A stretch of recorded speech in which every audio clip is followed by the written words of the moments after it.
Now, with the new president of the United States coming to power, or just getting elected and of course coming to power, that is President Donald Trump, in Kenya, trouble is blowing up, and this is with the US ambassador to Kenya, Ambassador Meg Whitman. Kenyans are online and they're mad.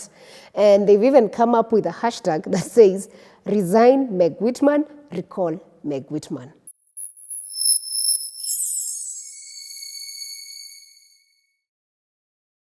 You see, Kenyans, you people are very interesting. So the US ambassador to Kenya, Meg Whitman, has vowed to remain in her post despite growing online criticism. So this started after during this campaign season, people have been online, this is especially on X Space, they've been pushing that President Trump wins so that he can recall Meg Whitman from Kenya. And of course, this criticism, you may wonder what happened. And it's to show you how serious it is, it has caused Whitman to issue a statement on Thursday, and this, in her statement, it has reaffirmed her commitment to advancing America's shared goals of increased prosperity, security, and respect for democratic values. In fact, let me read for you what the statement says, although she didn't sign it, but it says, this is a statement of the US Embassy to Kenya, Meg Whitman, issued on November 7th, 2024. Like all US ambassadors, I serve at the request of the president. The American people have spoken, and a new president will be inaugurated in January, that's on 20th. Meanwhile, my team and I continue to work on advancing our nation's shared goals of increased prosperity, security, and respect for democratic values. The relationship between the United States and Kenya has matured over 60 years and has enjoyed the support of a wide spectrum of political leaders in both Washington and Nairobi. Our relations have never been stronger, and I am confident this trajectory will come. Meg Whitman has come under fire, and this actually caused her to issue a statement. So Ambassador Whitman has faced a wave of backlash on social media, with many Kenyans calling for her resignation, and this follows Trump's victory. So Kenyans are turning, the hashtag is Resign Meg Whitman on X, and many Kenyans are speculating that with Trump presidency, she will actually be recalled. But it's something people are hoping for. And personally, I also feel like she's done enough for Kenya. She needs now to go and do other things. Maybe we also need to experience a new ambassador and see how the relationship between Kenya and US goes.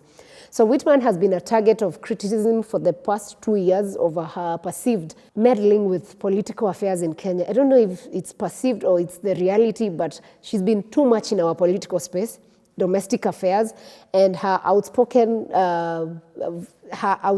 support for the president, that is President Ruto. So Meg Whitman became an enemy of Kenyans just the other day, actually. Like, that has been boiling over the 2 years she's been around. Like, people have been seeing her support for Ruto.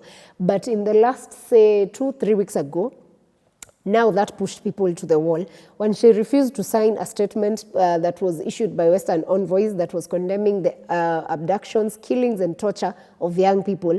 And after this happened, this statement which she didn't sign, then people started saying that she must resign and she must go.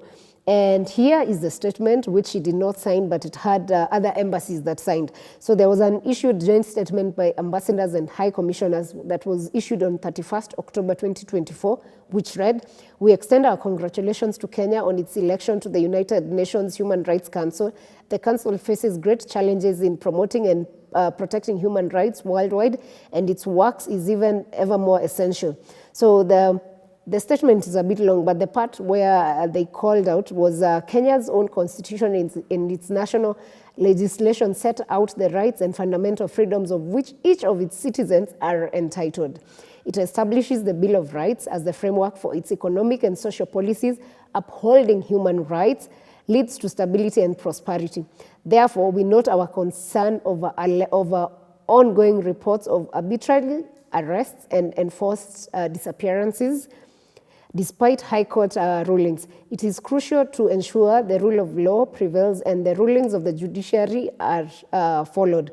We note President Ruto's commitment that such incidences will not happen under his watch and that all these individuals involved will be held accountable. Swift and transparent investigations will enable Kenyans to demonstrate to the world its commitment to upholding rights as it takes up its seat on the United Nations Human Rights Council. So this statement, and it has the Royal Danish Embassy, Embassy of Finland, Embassy of the Federal Republic of Germany, Embassy of Ireland, Embassy of Netherlands, Embassy of Sweden, Embassy of Switzerland, British High Commission, Embassy of Norway.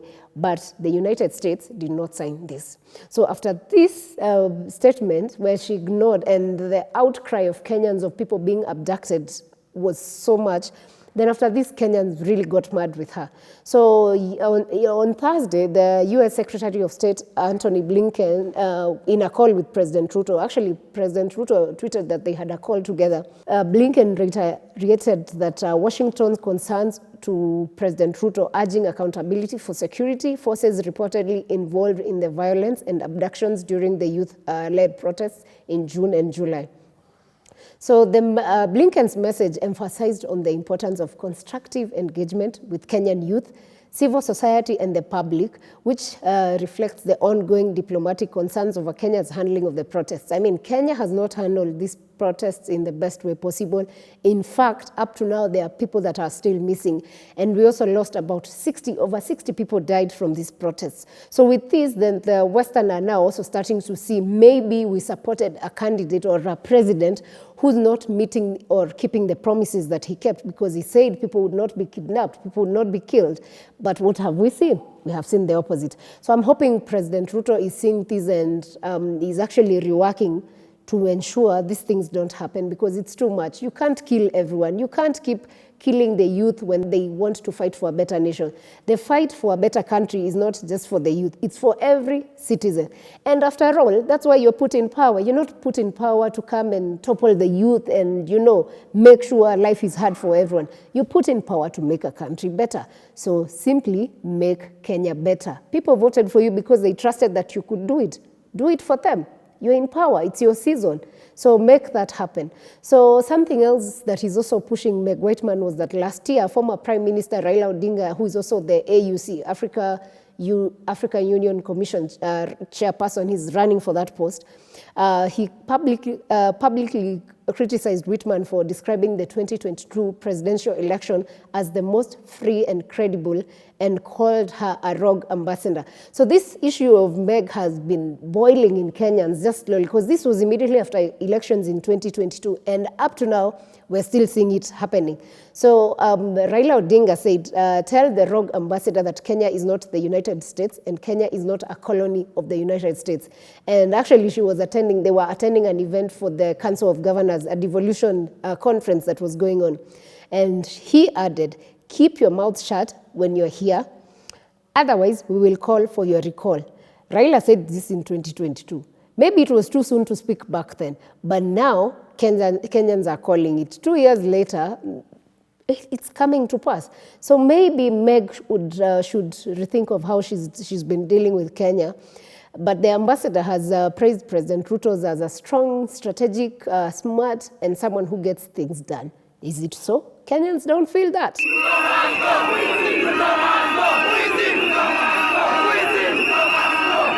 So as Kenyans, we feel something very different, and it's strange when an ambassador is praising a president of a country, but the citizens don't feel the praises are worth. That's just what is happening.